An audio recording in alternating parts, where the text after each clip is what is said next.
¿Qué tal? Video tutorial número 14 del curso de desarrollo de aplicaciones para Android, en el que seguimos elaborando nuestro juego. Terminábamos el anterior después de haber elaborado la interface input y decíamos que su implementación exigiría el desarrollo de unos cuantos archivos que funcionen como handlers para controlar las distintas funcionalidades de este módulo, que ya sabemos es el encargado de la interacción con el usuario, tanto en lo que se refiere a los toques de pantalla como al teclado y el acelerómetro. Vamos a empezar con el desarrollo del handler del acelerómetro, que es el más sencillo. Aquí tenemos la estructura de ese archivo accelerometer handler, el primero de los handlers que vamos a construir. En la definición vemos cómo implementa a la interface Sensor Event Listener, lo cual ya tendríamos que esperar porque, si recuerdas, fue exactamente la misma interface que usamos cuando vimos en la parte del curso dedicado a las APIs, cuando vimos todo lo relacionado con el acelerómetro. Dentro de la clase lo primero que hacemos es crear tres miembros que van a contener Acel X, Acel Y y Acel Z, la aceleración para cada uno de los tres ejes del acelerómetro. A continuación creamos el constructor. Ahora ordenaré el código. El constructor que toma un context. Desde este context es donde vamos a obtener una instancia sensor manager, y a través de esa instancia es la que vamos a poder configurar el listening para el evento en concreto. Todo esto también ya visto. En esta primera parte es en la que creamos el sensor manager, y posteriormente es el que vamos a utilizar para crear un listening para el evento. Este código es exactamente el mismo que usamos en el ejemplo de acelerómetro cuando hablamos de la API. Es este el constructor completo, del cual todo exactamente tal como está aquí lo explicamos en la API. Allí te remito para cualquier duda. Si no hay un acelerómetro instalado, recuerda que en los dispositivos no suele ser así, pero por ejemplo en el emulador sí, simplemente nos devolvería para cada uno de los ejes 0, con lo cual no daría problemas.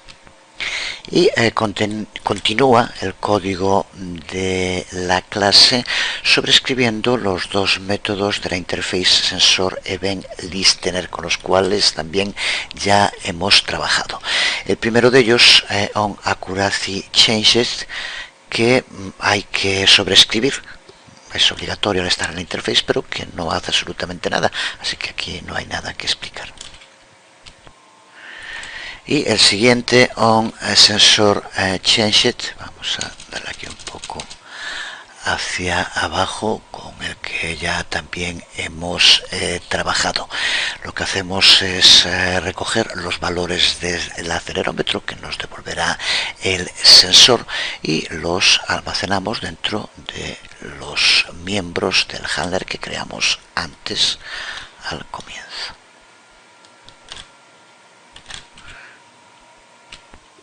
Y nos quedan tres métodos muy sencillos que lo único que van a hacer es devolvernos la aceleración actual para cada eje. No necesitamos nada complejo para el acelerómetro en el juego, así que con esto nos llega.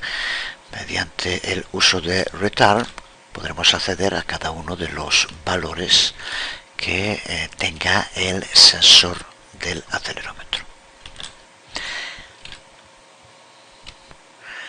Pues este es el primero de nuestros manejadores. Ya dijimos que también el más sencillo.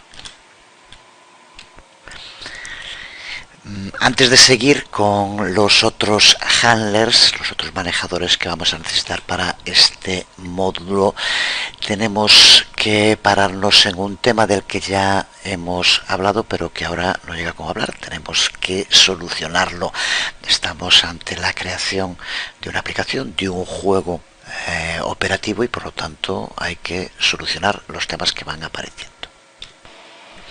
Si le preguntáramos a varios desarrolladores qué es lo peor que puede pasarle a un programa que han creado, o cuál puede ser el aspecto que más debe cuidarse, sin duda que muchos de ellos hablarían de la famosa recolección de basura. No hacerlo de un modo acertado puede limitar mucho el rendimiento de nuestra aplicación e incluso marcar la diferencia entre un buen y un mal diseño de un programa. Si recuerdas, en nuestra definición de la interface input que ya hemos creado, incluimos los métodos getTouchEvents y getKeyEvents, que nos devuelven listas de los eventos de toque en pantalla y de los eventos de tecla. Pues en los handlers que vamos a crear ahora para los Key Events y para los Touch Events, vamos a tener que crear instancias de esas dos clases de modo constante cada vez que esté tocando en la pantalla el usuario, y tenemos que almacenarlas en listas dentro de los handlers. Pues el sistema input de Android dispara un montón de esos eventos cuando una tecla es pulsada o un dedo está tocando la pantalla. Así que constantemente creamos nuevas instancias que serán recolectadas por el colector de basura en unos intervalos realmente muy cortos. Esto sobrecarga mucho el sistema, y para evitar esto vamos a tener que implementar un concepto que se conoce como instance pooling. Si buscas información sobre Connection Pool, que se utiliza en muchos lenguajes de programación, y desde luego, aunque aquí es lo que dice en esta entrada de la Wikipedia, no solo para información recogida de una base de datos. En resumen, lo que nos permite es que en lugar de tener que estar creando nuevas instancias de una clase constantemente, que es lo que nos pasa ahora, y posteriormente tener que destruirlas para que no se sobrecargue el sistema, lo que hacemos es reutilizar las instancias previamente creadas. Por eso necesitamos crear dentro de este módulo input una segunda interface a la que llamaremos pool, y que es el modo que vamos a utilizar para implementar este comportamiento que, por ejemplo, se utiliza mucho en Java, aunque también en otros lenguajes de programación. Ahora, al irlo creando, hablaremos un poco más en detalle de esto. Así que, por tanto, recuerda que vamos a crear otra interface que tiene que ir dentro del paquete con videotutoriales juego marco, y a la que vamos a llamar pool. Aquí tenemos la estructura. Vemos aquí que vamos a crear una clase de las que se denominan escritas genéricamente, muy similar a las denominadas class collection en Java, de la que podrían ser ejemplos los array-list o los hash set. Si no tienes claro el uso de collections en Java, puedes ampliar la información en este artículo que aquí vemos. Se encuentra en castellano y explica muy detalladamente todo lo que tiene que ver con esta necesidad de utilizar del mejor modo la memoria y la posibilidad de reciclar la información. Aquí nos explica lo que son las collections y los distintos tipos de collections que podemos utilizar. Resumiendo, lo que nos permite hacer y que nos interesa ahora para nuestro juego es el uso de estos genéricos. Van a permitirnos almacenar cualquier tipo de objetos en nuestro pool y nos permite no tener que estar limpiando sin parar todo lo que vayamos creando. Veamos en el código lo que va a hacer esta clase pool. Vamos allá con la creación de esta clase pool. Y lo primero que vamos a hacer dentro de la clase es definir una interface a la que llamaremos pool object factory y que es de nuevo genérica, como podemos ver. Interface que tiene un único método, el método createObject, que nos devolverá un nuevo objeto que tiene el tipo genérico de la instancia pool object factory.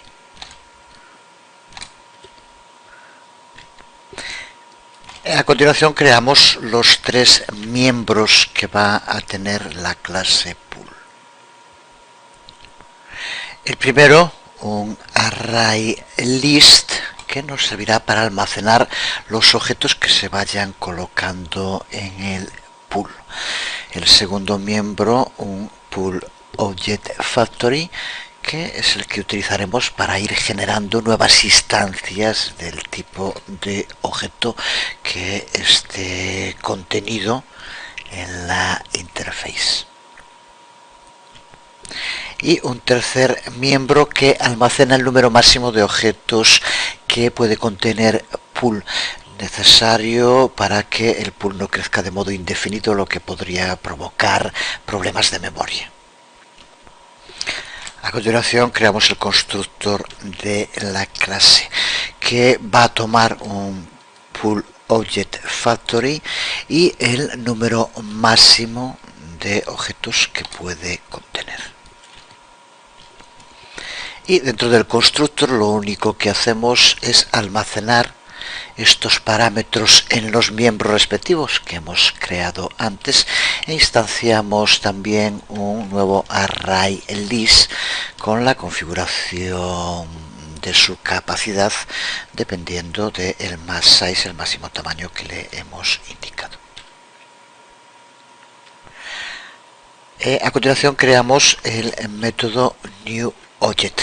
Este método va a ser el responsable bien de entregarnos una nueva instancia del tipo que contenga el put a través del método pool object factory newObject, o nos devolverá una instancia que esté colocada en el pool en el caso de que haya dentro del array list free object algún objeto que podamos reutilizar, que recuerda que es el objetivo de este pool. El contenido aquí lo vemos muy sencillo. Si no existe el objeto que necesitamos en el pool, entonces lo crea. Si existe, lo que hace es devolvernos ese objeto y lo elimina del pool.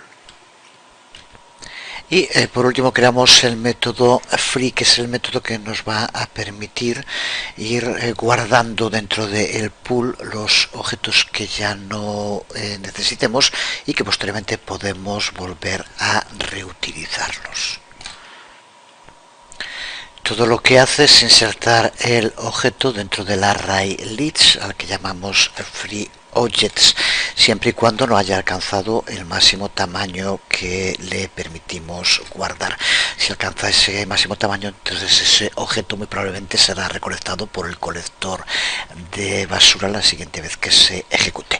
Pero gracias al uso de pool nos va a permitir que el trabajo del colector de basura sea mucho menos del necesario cuando estamos trabajando con touch events, sobre todo, y con key events, que son constantes sobre nuestra aplicación.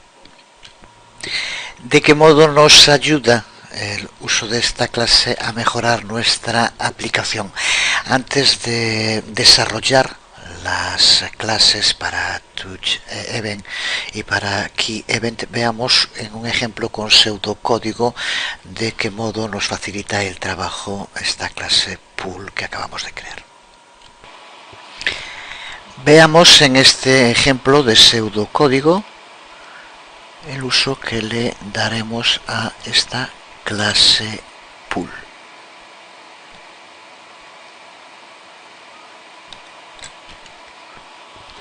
En este ejemplo concreto vemos cómo aplicarlo para touch event para toques de pantalla. Así que definimos un pool object factory que crea instancias touch event. Sustituimos la T genérica que utilizábamos antes en la clase pool ahora por la instancia, el objeto concreto touch event. Y aquí vemos cómo instanciamos el pool. Le decimos que inicie nuestra factoría y que debe como máximo almacenar 50 eventos de toque. Cuando creemos un nuevo touch event desde el pool, tenemos que llamar a el método newObject. Cuando ya no necesitemos más ese evento de toque, podemos reinsertarlo dentro del pool mediante la llamada al método free, como ya dijimos. La siguiente vez que llamemos al método newObject tendremos la misma instancia touch event. De nuevo la reciclamos y así el colector de basura no se acabará convirtiendo en enorme y hará inmanejable nuestra aplicación.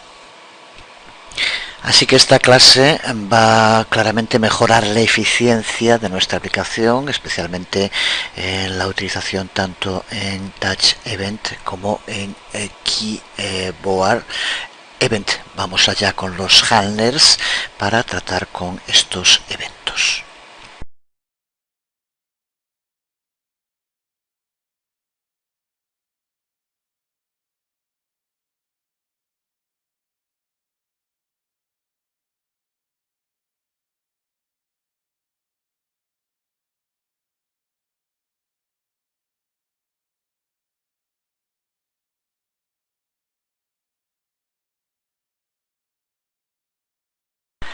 Pues ahora que ya contamos con la ayuda de la clase pool, podemos seguir con el desarrollo de nuestros handlers y lo hacemos con el Keyboard Handler, que debe realizar varias tareas importantes. Veamos entonces las tareas que tendrá que llevar a cabo nuestro Keyboard Handler. Para empezar, primero tiene que enlazar con la view desde la cual se recibirán los eventos de teclado.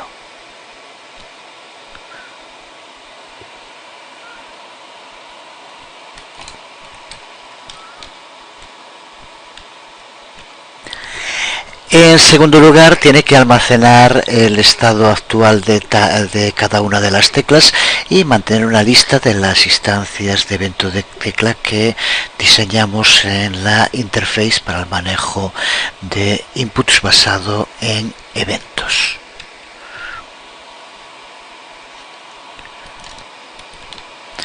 Y por último tiene que sincronizar todo esto de un modo apropiado, ya que vamos a recibir eventos en la interface de usuario mientras se está trabajando también en el loop principal de nuestro juego, que se ejecuta en un hilo distinto.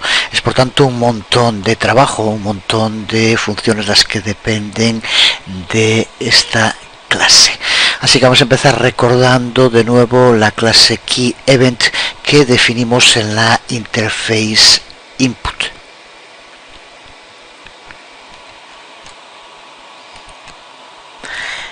Aquí podemos verla, muy sencilla a estas alturas, simplemente define dos constantes que codifican el tipo de evento de tecla y junto a esto tres miembros que son los que van a contener el tipo, el keycode y el carácter único del evento. Pues con esto podemos ya implementar nuestro Keyboard Handler. Empezamos a crear nuestra clase Keyboard Handler. En los imports incluimos los imports a KeyEvent, que está dentro de la interface input, a pool y a pool object factory. Y definimos nuestra clase Keyboard Handler, que va a implementar la interface onKeyListener, lo que nos va a permitir recibir eventos de tecla desde una view.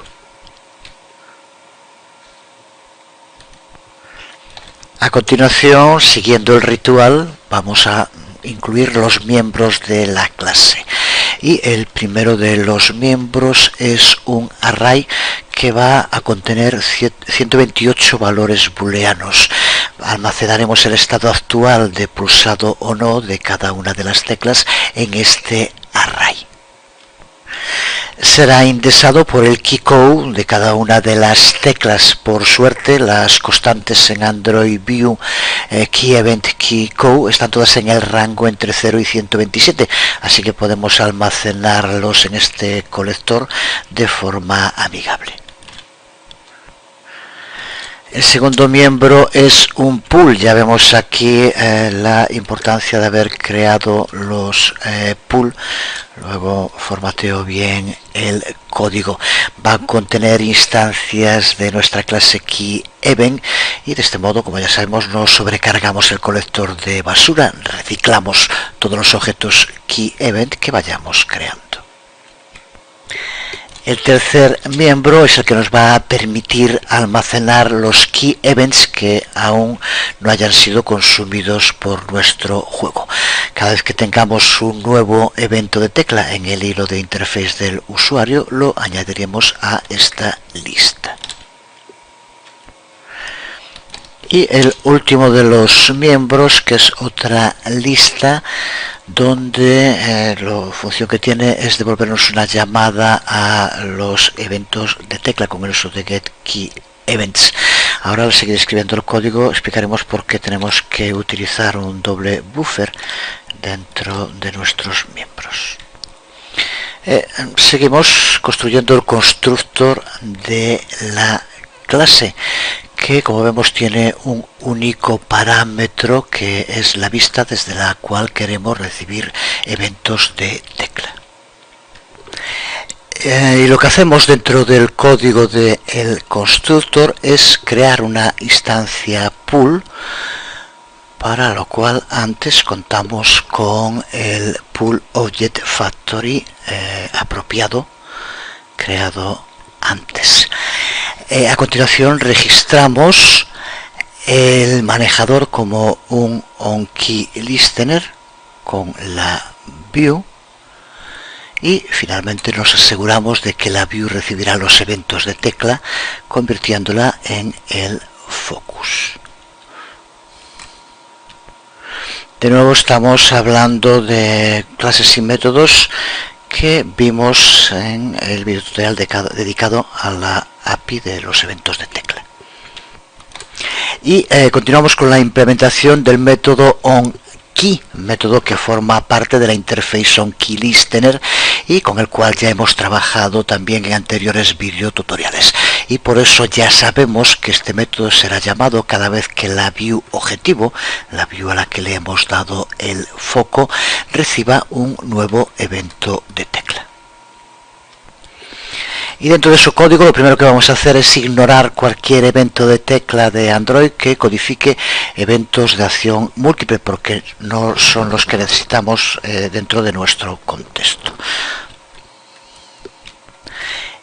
Y a continuación lo que vamos a tener que hacer es crear el bloque sincronizado, porque recuerda que los eventos son recibidos en el hilo de la interface de usuario y leídos en el hilo del loop principal de la aplicación.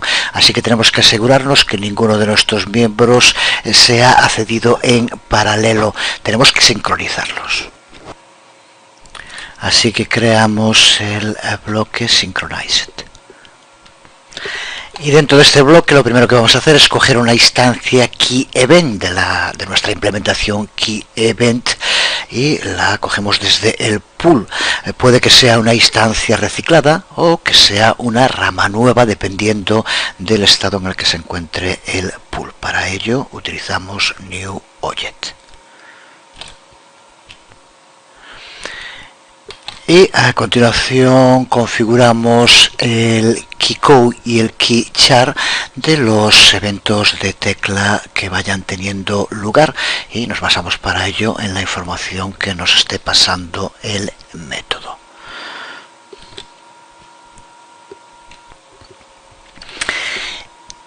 Y nos queda ahora por llevar a cabo la codificación de los caracteres según el evento de tecla que se haya producido, que puede ser, como ya sabemos, down o up. Así que mediante el uso de condicionales le damos una respuesta si el evento de tecla es acción down y otro si es acción up. Y terminamos añadiendo el evento de tecla a la lista de key event buffer que definimos antes. Seguimos con la creación del método isKeyPreset,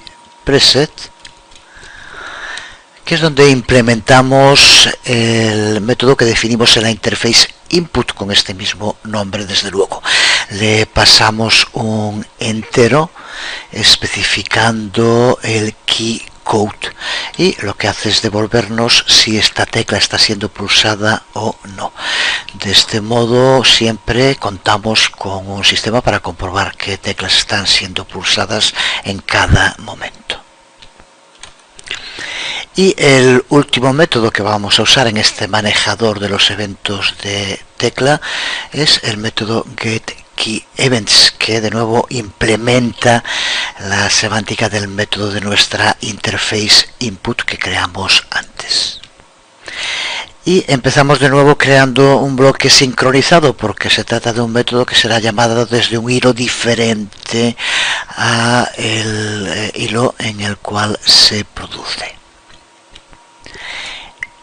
Y el contenido, como vemos, se organiza en torno a un loop a través del array keyEvents, y será el modo en el cual insertemos todos los eventos de tecla que estén almacenados en nuestro pool. Aquí es donde se encuentra la razón por la que cuando creamos los miembros, creamos un miembro keyEvent y un miembro keyEvent buffer. Podríamos pararnos un rato en explicarlo más en detalle, pero creo que sería recargar demasiado las explicaciones. Simplemente decir que esto nos va a permitir que cuando todavía no hay ningún elemento en la lista de eventos de tecla, en el pool, nos permite limpiarlo desde el buffer y que no se pierda para poder recuperarlo después. Llega con recordar que esto nos permite que no se sobrecargue el recolector de basuras y que podamos ir incluyendo o eliminando del pool aquellos eventos de tecla que vayamos usando. Con esto tenemos nuestro keyboard handler. Vamos a continuar porque ahora tenemos que hacer el manejador, los manejadores para el touch, porque recuerda que vamos a tener que crearlos distintos para que puedan responder a la situación de si es una versión de Android que permite multitouch o no. Esto amplía el código que vamos a ver desde luego, pero lo vamos a hacer un poco acelerado porque creo que ya debería estar claro. Multitouch está soportado en las versiones de Android por encima de la 1.6. Sin embargo, queremos que nuestro juego se ejecute en todas las versiones disponibles de Android. Así que para solventar el problema vamos a usar un truco sencillo. Escribiremos dos manejadores, uno usando la API Single Touch de Android 1.5 y otro usando la Multitouch de Android 2.0 y superior. Todo lo que vamos a necesitar es a detectar cuál es la versión de Android que se esté utilizando en el dispositivo y según sea una o sea otra, utilizar el gestor apropiado. Veremos cómo funciona eso en su momento, pero ahora lo que vamos a hacer es concentrarnos en crear los dos manejadores, los dos handlers. Y para poder usar esas dos clases manejadoras o handler de touch de modo intercambiable, tenemos que crear una interface común, una interface a la que vamos a llamar así Touch Handler. Interface Touch Handler que aquí vemos. Todos los Touch Handler tienen que implementar la Interface on Touch Listener, que ya conocemos y que es la que usamos para registrar el manejador, el handler, con una view. Todos los métodos que incluimos en la interface se corresponden con los métodos respectivos que definimos en la interface input. Observa como dentro de los imports de touch handler incluimos el import a la clase touch event que se encuentra en la interface input. Los tres primeros métodos son para hacer polling de un puntero específico y el cuarto es para obtener touch events que nos permitan manejar inputs basados en eventos, que ya sabemos que son los dos modos de canalizar la información que vamos a utilizar, según necesitemos una secuencia cronológica de los eventos, para el cual sería este método, o no la necesitemos, en el cual son los otros tres que usan el polling que ya definimos. Observa también que los métodos polling toman el ID de un puntero en los tres casos. Una vez que contamos con la interface, ya podemos desarrollar nuestras dos clases Single Touch Handler y Multi Touch Handler. En el caso de nuestro manejador Single Touch, lo que haremos es ignorar cualquier ID que sea distinta de 0. Empezamos por recordar la clase Touch Event que definimos como parte de la interface Input y que aquí tenemos en pantalla. Que lo mismo que ocurría con la clase KeyEvent, lo que hace es definir las constantes codificando el tipo de evento touch, en este caso que tiene lugar, junto con las coordenadas X e Y en el sistema de las coordenadas y el puntero ID de cada toque en concreto y el tipo de toque. Tipos que son los que definimos en las constantes down, up o drag it. Aquí tenemos esa clase Single Touch Handler que, como digo, veremos, pero a un cierto ritmo, ya que creo que lo más importante tiene que estar ya entendido. Empezamos por hacer que la clase implemente a la interface Touch Handler, lo que significa que tenemos que implementar también a la interface OnTouchListener. A continuación definimos los miembros de la clase, que ya tiene que ser familiar para nosotros. Empezamos con 3 miembros que son los encargados de almacenar el estado actual del touchscreen para un dedo concreto. Seguimos con un pool y con 2 listas que contienen los eventos de toque. Esto es exactamente lo mismo que teníamos en el Keyboard Handler, si recuerdas, y que explicábamos por qué razón usábamos el Touch Events y el Touch Events Buffer. En aquella ocasión era Key Events y Key Events Buffer, pero la funcionalidad en el código es exactamente la misma, nos permite poder guardarlo transitoriamente. Y tenemos ahora aquí también, como vemos, 2 miembros, Scale X y Scale Y. Veremos su uso en el código en un momento, pero nos va a servir para tratar con las diferentes resoluciones de la pantalla. A continuación creamos el constructor, en el cual llevamos a cabo fundamentalmente 3 cosas. La primera, tenemos que registrarlo como un OnTouchListener. Para ello utilizamos Touch Event. A continuación, lo que hacemos es configurar el pool que vamos a usar para reciclar los touch event, los eventos de tecla, muy similar a como hacíamos con los eventos de toque, muy similar a como hacíamos con los eventos de tecla. Y por último también almacenamos los parámetros Scale X y Scale Y, que son pasados al constructor y que de momento se ignoran. Seguimos con el método onTouch, que hace exactamente lo mismo, muy parecido que lo que hace el método onKey de nuestro Keyboard Handler. La única diferencia es que aquí vamos a manejar Touch Events y no Key Events, pero toda la sincronización, el pooling y la gestión de los Event Motions es exactamente igual que hacíamos con los Key Events. Lo único interesante es esta última parte que podemos ver aquí, donde multiplicamos las coordenadas X e Y de un evento touch por Scale X de nuevo y Scale y recuérdalo porque veremos en un momento por qué lo hacemos. Seguimos con otros tres métodos que tienen que estar también muy claros. El método isTouchDown, getTouchX y getTouchY, que son los que nos permiten, mediante el modo poll, por lo tanto sin necesidad de mantener la cronología, el estado de los toques de pantalla, y bueno, pasamos por ello en los miembros específicos que definimos antes. Lo único noticiable sobre esto es que solo devuelve en datos útiles para un puntero ID que tenga un valor de 0, ya que estamos con pantallas que solo soportan single touch, un único toque de pantalla, como ya sabemos. Y el método final, getTouchEvents, ya también nos tiene que ser familiar porque trabaja de modo muy similar a el método getKeyEvents que usamos en el manejador de eventos de tecla. Recuerda que necesitamos llamar a este método frecuentemente para que la lista TouchEvents no se llene.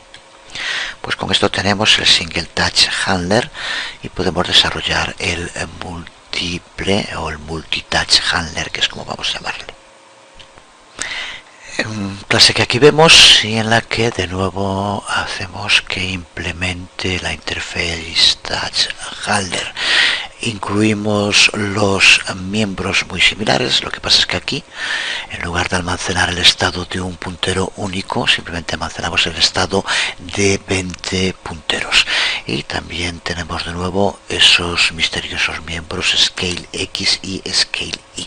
El resto exactamente igual que en el Single Touch Handler. El constructor, exactamente el mismo que el que usamos en el Single Touch Handler, sigue haciendo esas tres cosas.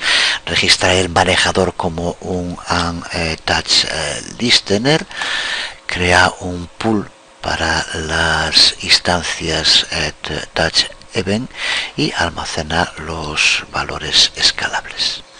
Aquí ninguna diferencia, por tanto. A continuación tenemos el método onTouch, que se ve un tanto intimidante, que es exactamente lo mismo que ya decíamos y que ocurría en el ejemplo de prueba de esta API, de la API multitouch. Todo lo que hacemos es usar case. Aquí lo vemos, todo se organiza en torno al uso de case, ya que vamos a tener que tratar con varios toques de pantalla y por tanto tenemos que tener un modo de detectarlo. Es, como vemos, un código amplio pero mucho menos fiero de lo que puede parecer en un principio, ya que es muy mecánico. En el fondo se reduce a detectar cuál es el toque en concreto que se está produciendo en la pantalla y sincronizarlo a partir de eso. Ya hemos hablado en detalle en videotutoriales anteriores del tema. Si comparas el código de este método onTouch del multitouch handler con el método onTouch que creamos en el single touch handler hace un momento, la única diferencia real entre estos dos métodos es que en el single touch handler configuramos un único puntero, mientras que en el multitouch handler manejamos múltiples punteros y configuramos el pointer de acuerdo con eso, en lugar de ser justo 0 como es en el caso del single touch handler. En cuanto a los métodos para polling, isTouchDown, getTouchX y getTouchY, de nuevo tienen que sonarte familiares. Ejecutamos alguna comprobación de error y luego tomamos el correspondiente estado del puntero. La única diferencia de nuevo es que ese puntero, al poder ser varios, forma parte de un array que es el que definimos antes en el método onTouch. Y terminamos con el método getTouchEvents, que es de nuevo exactamente el mismo que el método correspondiente del single touch handler. Así que de nuevo nada que explicar.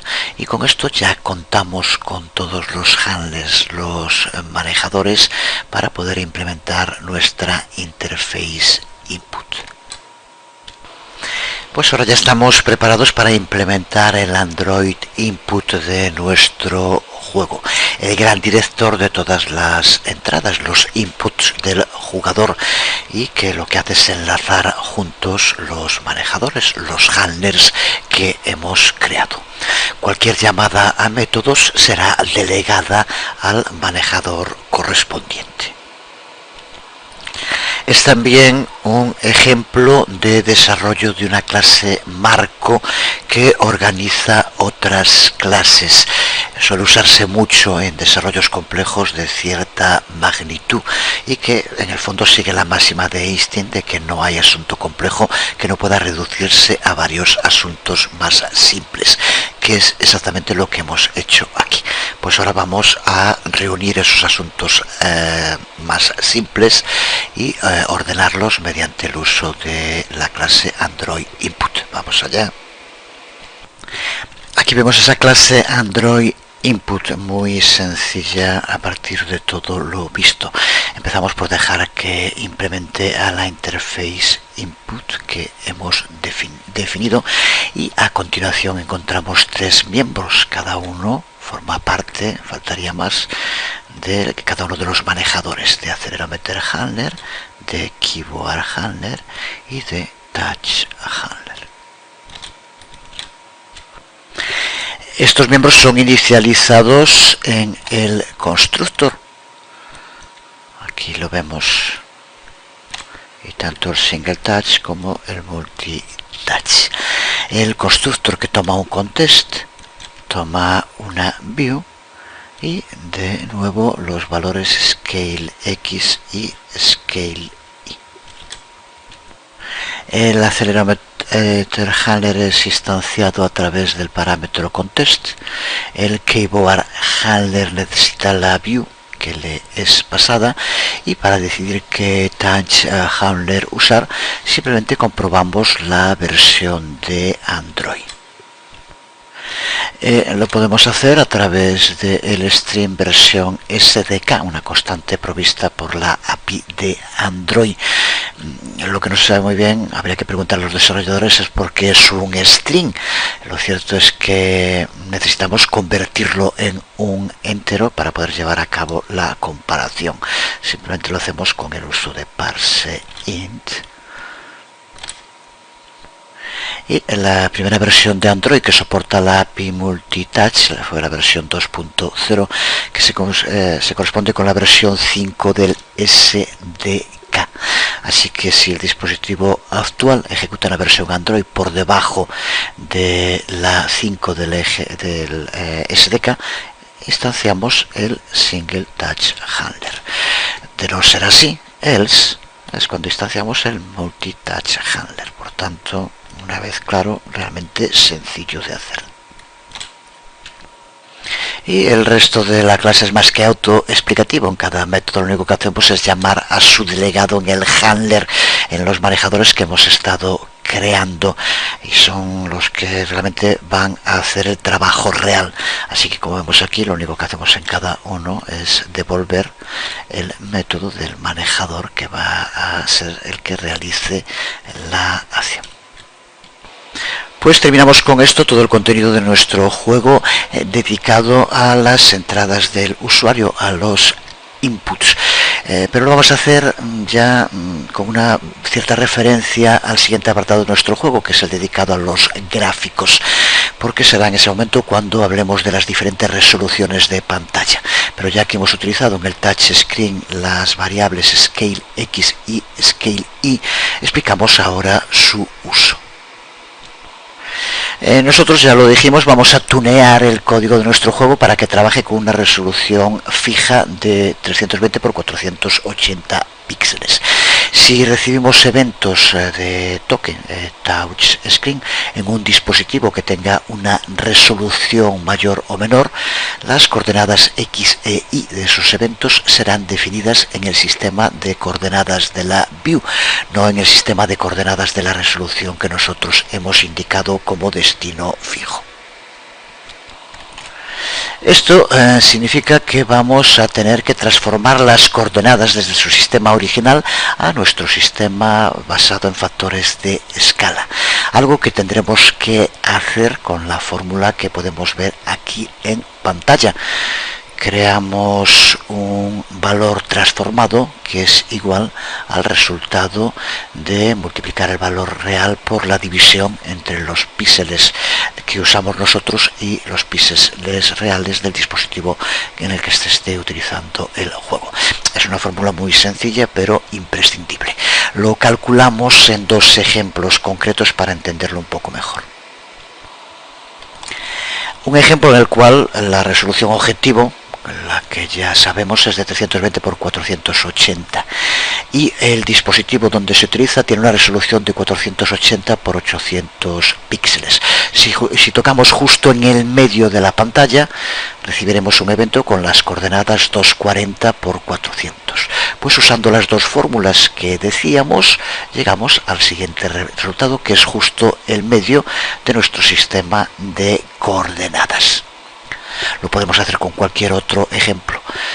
Seguimos con la misma resolución objetivo, siempre la misma, y ahora que sea, por ejemplo, una resolución real de 240 por 320. Hacemos la misma operación, aquí lo vemos, y el resultado que obtenemos vuelve a ser el mismo. Pues nada más, terminamos aquí desde este castillo estilo isabelino, aquella reina cuyos piratas y corsarios tanto daño le hicieron al Imperio Español en su momento. En el siguiente video tutorial seguimos con otra de las APIs clave para nuestro juego, que es la dedicada a los gráficos, que es la que nos va a permitir ya empezar a visualizar los elementos que forman nuestro juego, ya bastante avanzado. Pero de momento por hoy nada más, quedamos aquí. Os hablo Jesús Conde una vez más. Nos vemos.